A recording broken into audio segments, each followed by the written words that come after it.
It was late at night. I was sitting at our kitchen table, the soft hum of the fridge filling the silence, scrolling through our joint bank account. Something felt off. My hands were trembling as I noticed multiple withdrawals I didn't authorize, hundreds, even thousands of dollars gone, vanishing like smoke. I stared at the numbers, heart pounding, my mind refusing to believe what I was seeing. How could someone I loved, someone I trusted completely, do this to me? My partner had always seemed responsible, careful with money, but the evidence stared back at me in cold black and white. Panic set in. Could it be a mistake? I double-checked, triple-checked, but there it was again. Withdrawals, hidden accounts, transactions that made no sense. And then it hit me like a punch to the chest. I had been betrayed. The quiet of the night felt suffocating, every shadow in the kitchen suddenly threatening. I couldn't breathe, couldn't move.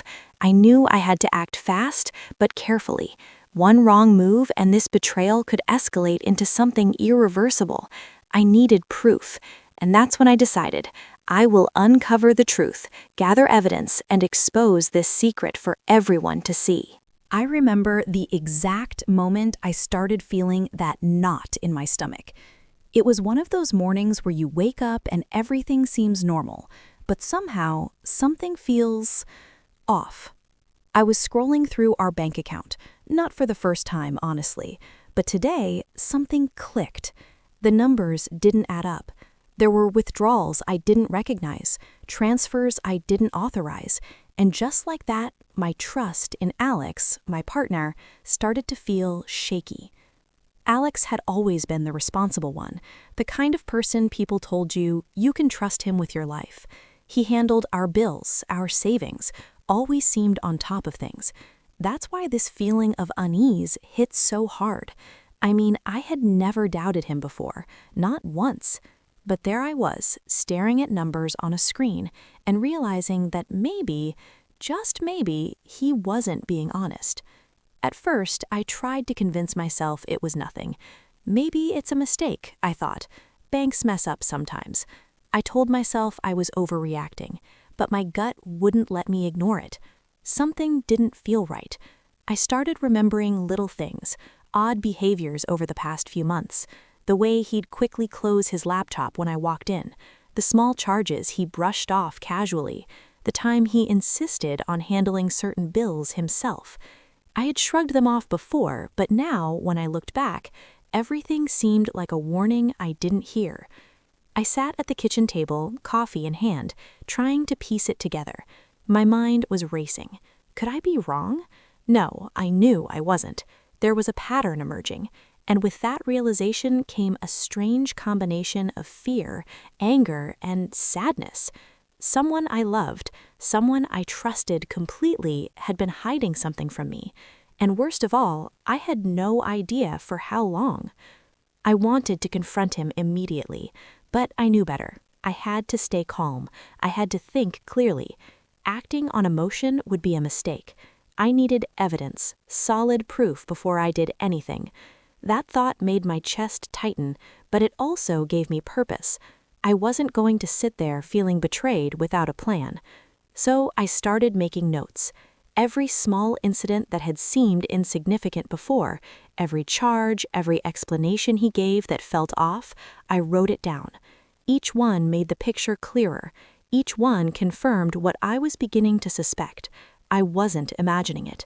He had been taking from our account, and now it was my responsibility to figure out exactly what had happened, how much, and when. Even as I wrote, I felt this heavy mix of emotions: anger at the betrayal, disappointment that I hadn't noticed sooner, but also a strange sense of determination. I wasn't going to let this break me. I wouldn't allow myself to feel powerless. I would figure this out, step by step. As the day went on, I kept replaying moments in my head. Times I'd ignored the little signs, times I'd trusted blindly. Every memory seemed tinted now with a new meaning. The apartment that used to feel like home suddenly felt different.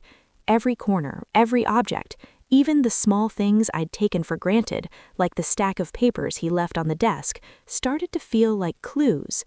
By the evening, I had a plan forming in my head. I would track everything. I would gather evidence. I would observe carefully.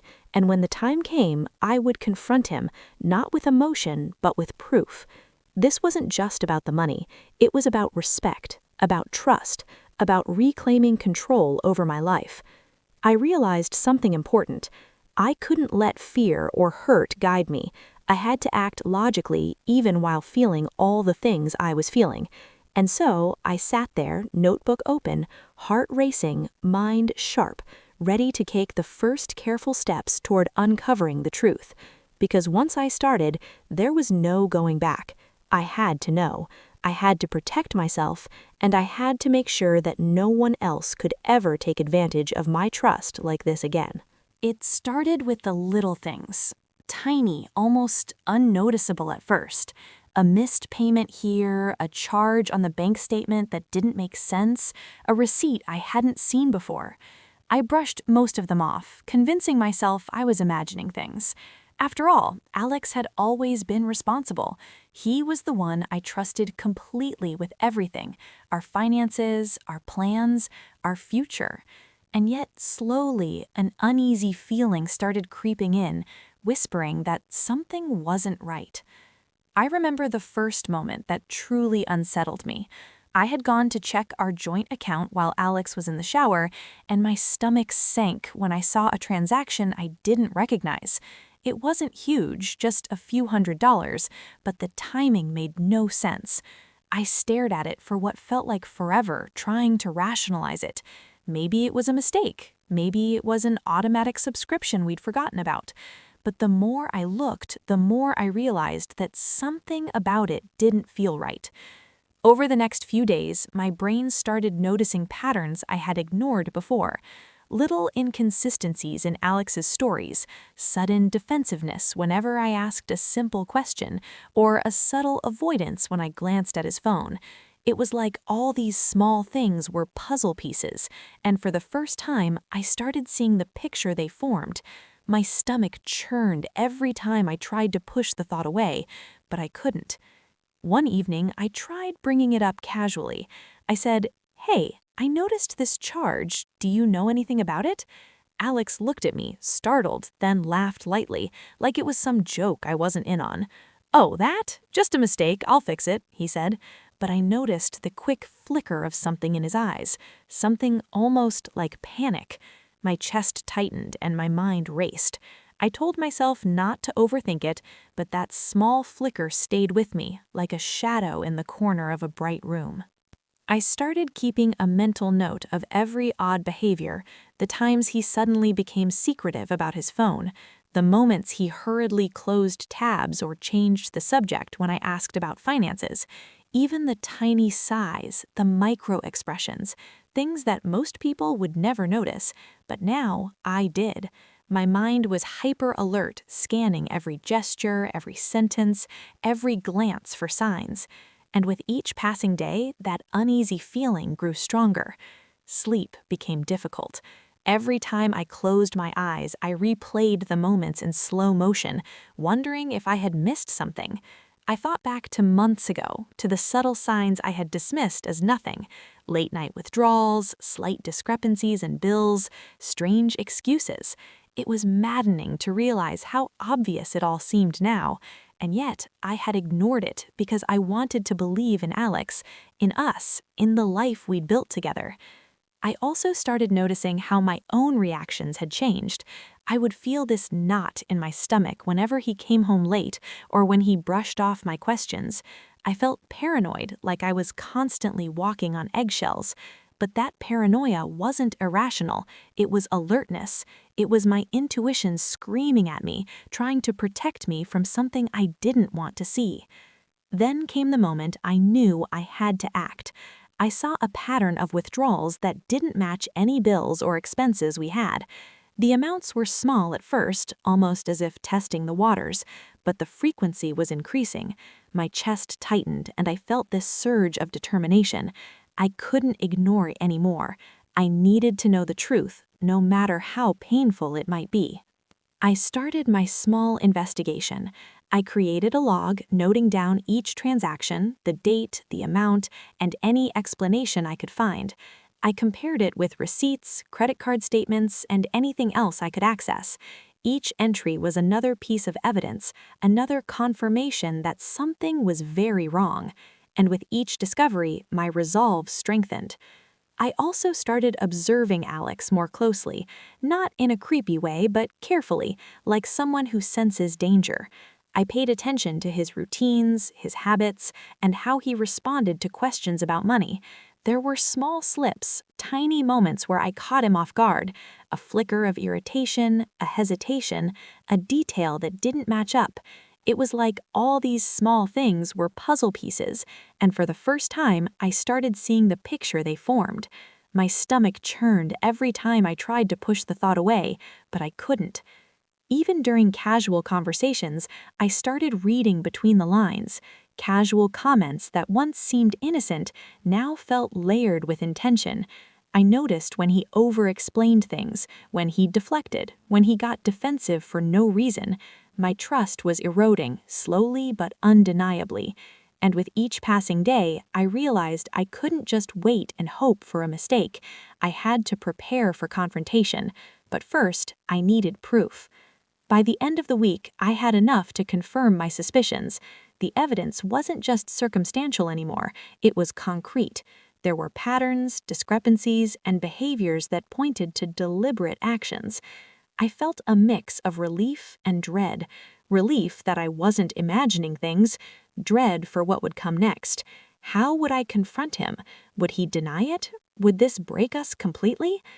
Sitting there, notebook full of details, I realized something important. I had been ignoring my own intuition for too long. Trust is essential in any relationship, but so is vigilance. I had wanted to see the best in Alex, to believe him fully, and in doing so, I almost let myself be blindsided. But now, armed with proof and clarity, I felt empowered. I was ready to take control, not just to protect myself, but to uncover the truth and face it head on. After that week of observing Alex and piecing together the small inconsistencies, I knew I had to act methodically. I couldn't confront him yet, not without proof.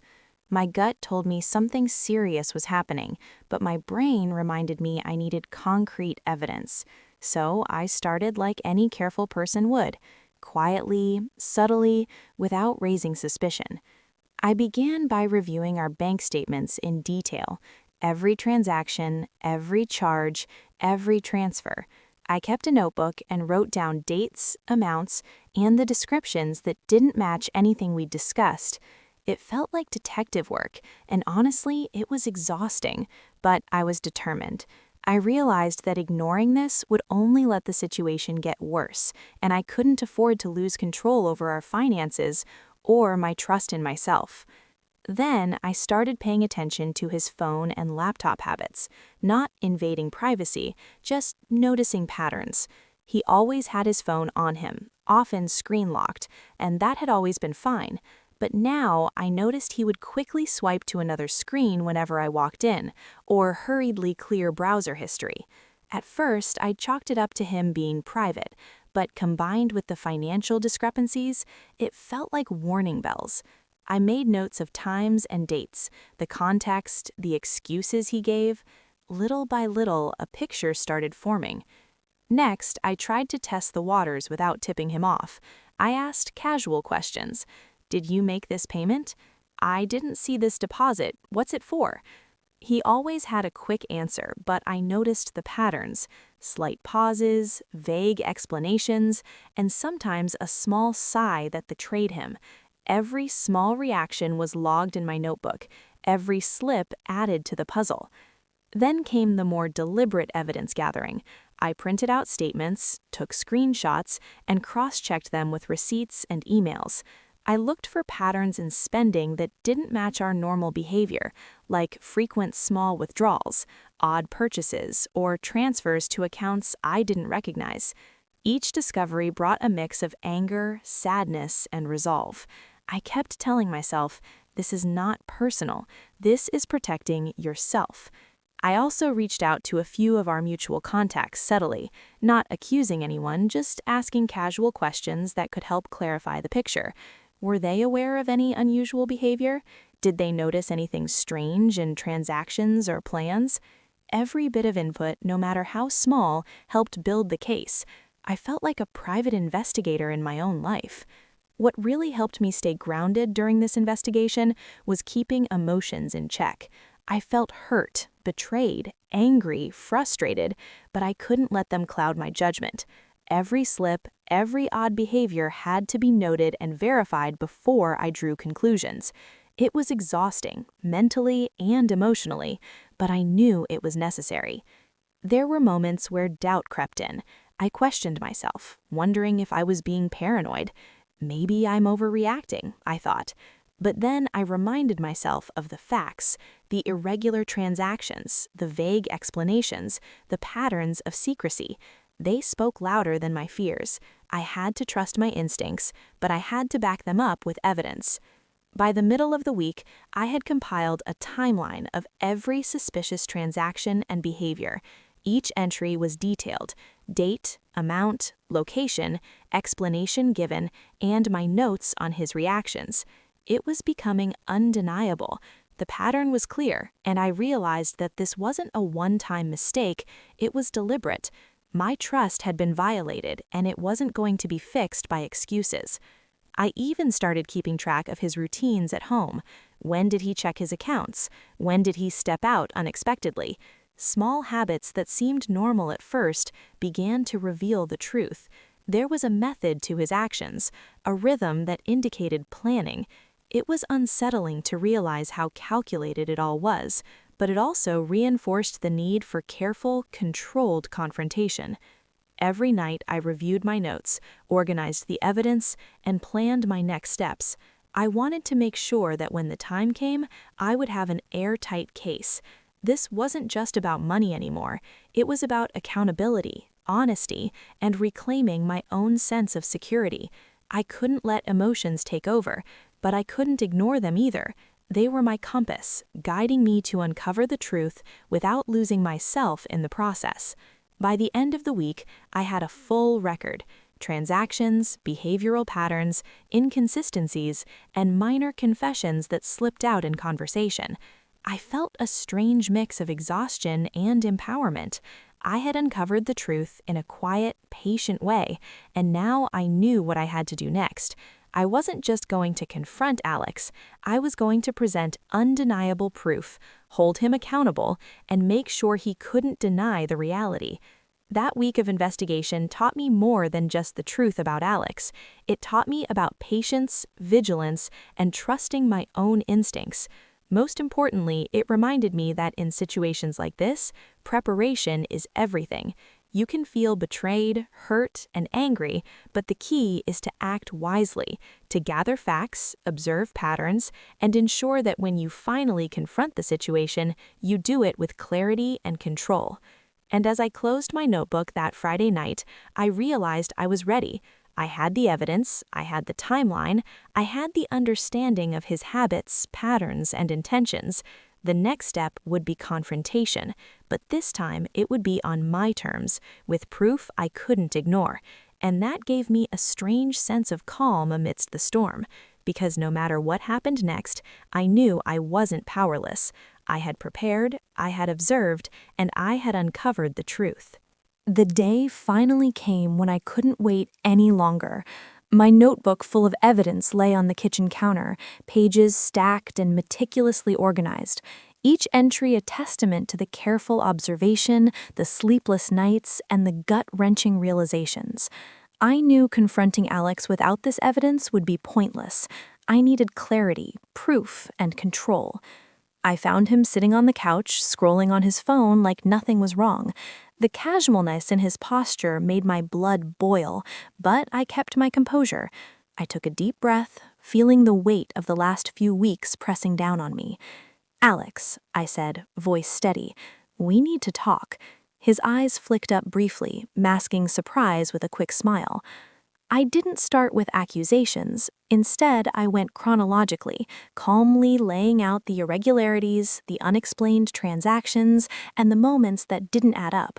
I noticed these charges on our account, I began, showing him the first page of my notebook. Do you know anything about them? He laughed lightly, the kind of laugh meant to deflect, but I could see the tension in his eyes. Page by page, transaction by transaction, I revealed everything I had gathered. At first, he tried to explain away some items as mistakes or misunderstandings, but as the evidence mounted, his excuses started to crumble. I stayed calm, letting the facts speak louder than my anger. I noticed him shifting uncomfortably, his usual confident demeanor faltering. Then came the moment when he tried to turn it around, attempting to make me feel guilty for questioning him. "You didn't think you'd make such a big deal out of this," he said, but I didn't react emotionally. Instead, I pointed to the pattern, the withdrawals, the transfers, the secretive behavior.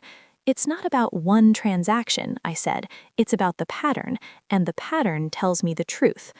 I could see his mask slipping, the small pauses, the hesitation in his voice, the subtle tension in his posture, all confirmed what I already knew. He had underestimated me. He assumed trust would blind me, but weeks of observation, meticulous logging, and sleepless nights had prepared me for this exact moment. Then I confronted him with the digital evidence, screenshots, bank statements, emails. I didn't yell, I didn't threaten. I presented the facts like a detective, letting the proof do the talking. These are all verifiable, there's no way to deny them. The tension in the room was palpable. Every corner of the silence screamed accountability. His reactions shifted rapidly from denial to defensiveness and finally to reluctant admission. I could see it in the flicker of his eyes, the slight slump of his shoulders, the way he avoided direct eye contact. The realization hit him. He couldn't hide behind charm or excuses anymore. I had done my homework, and the truth was undeniable. Then I went a step further. I explained how I had noticed patterns of behavior beyond finances, secretive phone habits, unexplained absences, and vague explanations. I showed him that I had not only gathered proof, but had also observed the intention behind the actions. It was impossible to argue against careful observation combined with factual evidence. Finally, I asked the questions that mattered most. Why, Alex? Why would you do this? For the first time, he was silent. No clever deflection, no quick answer. The weight of exposure, the clarity of the evidence, and the inevitability of accountability left him speechless. I felt a surge of power, not from anger, but from clarity. I was no longer blind. I was no longer powerless. Then I documented his admissions, recording his statements subtly, making sure every word was preserved. This wasn't about revenge, it was about accountability. And while part of me wanted to react emotionally, I stayed grounded. I had done the work, I had the evidence, and now I had the truth. The next step was exposure, but carefully, strategically. I didn't want drama for drama's sake. I wanted accountability that couldn't be ignored. I decided to reveal the truth to the people who needed to know, our shared financial partners, family members, and close friends who were unknowingly involved or affected by the situation. I presented the evidence calmly, clearly, without exaggeration. Watching the reactions of people around me was surreal. Shock, disbelief, and concern rippled through our circle.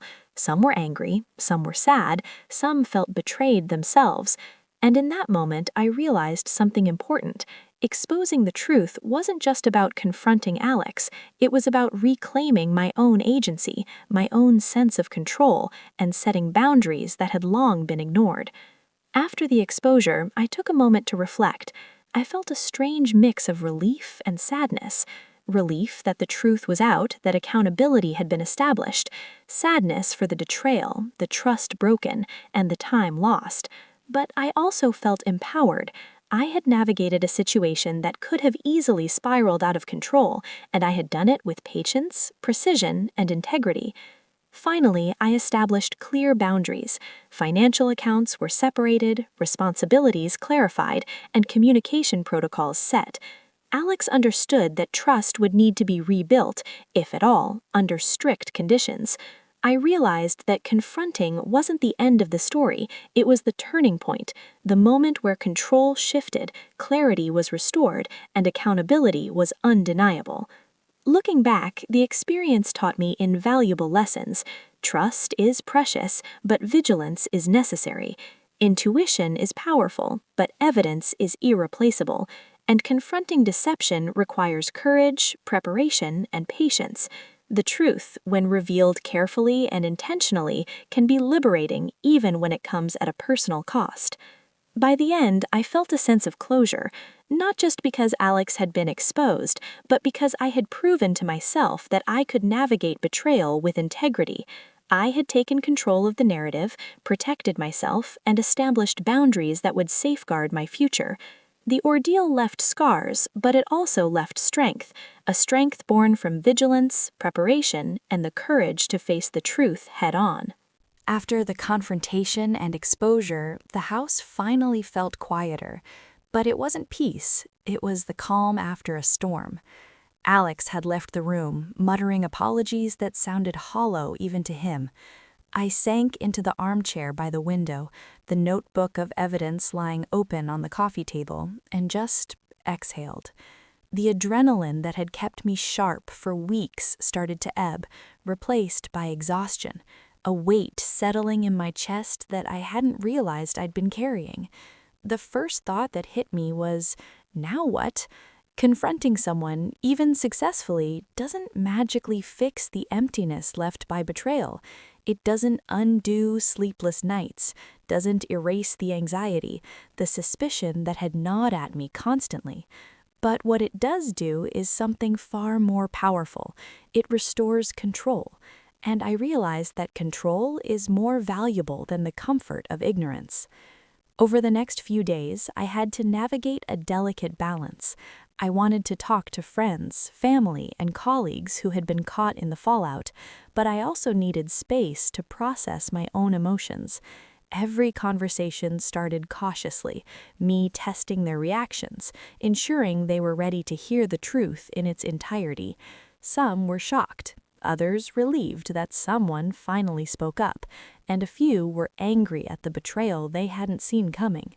Their reactions mirrored my own, a cocktail of relief, disbelief, and lingering hurt. The financial aftermath required immediate attention. I met with my bank, shared the evidence, and ensured the accounts were secured. We changed passwords, added layers of authentication, and set clear protocols to prevent any future manipulation. It was meticulous, tedious, and exhausting, but each step restored a little piece of security I hadn't realized I'd lost. I felt empowered, even if slightly drained, knowing that I had prevented further damage. But the emotional restoration was far more complex.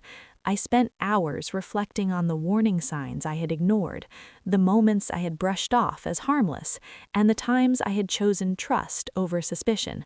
It was painful but necessary.